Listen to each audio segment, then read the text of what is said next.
Le vrai faux de l'info de la matinale avec Laurent Guimier. Bonjour Laurent Guimier. Bonjour Thomas. Alors ce matin, vous vous penchez, vous aussi, sur la future réforme de la fiscalité, évidemment. Eh oui, une réforme qui déclenche déjà la colère de Jean-François Copé. D'après le patron de l'UMP qui était l'invité du grand rendez-vous hier matin, cette réforme ne doit pas nous faire oublier le matraquage des contribuables depuis l'élection de François Hollande.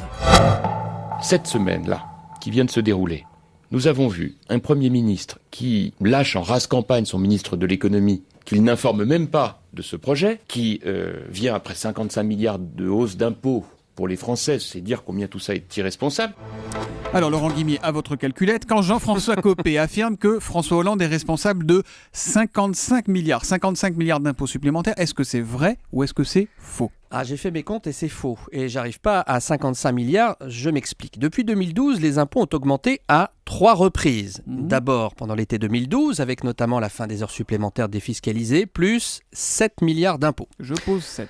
Rentrée 2012, c'est le budget 2013, plus 26 milliards d'impôts, moitié pour les ménages, moitié pour les entreprises. C'est la hausse de l'impôt sur le revenu pour 6 Français sur 10, ça on le sait. Et puis c'est la baisse de nombreux avantages fiscaux pour les entreprises. Jusque-là, vous me suivez Thomas ? 7 plus 26. Voilà, on arrive à 33 milliards d'augmentation d'impôts jusqu'à maintenant, jusqu'à cette rentrée.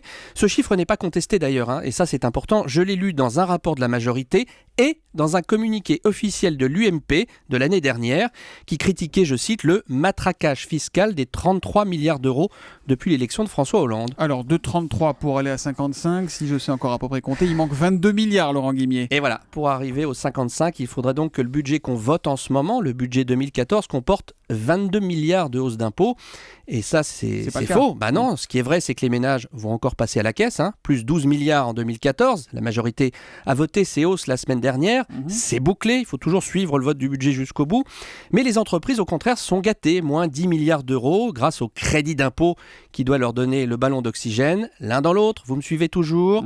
Les impôts doivent augmenter en 2014 de 2 à 3 milliards en net. Oui, parce on déduit de oui, quand on a vos entreprises. C'est une baisse d'impôts. Évidemment. Je récapitule, 7 plus 26 plus 2, la facture Hollande, c'est 35 milliards d'euros supplémentaires d'impôts en 18 mois.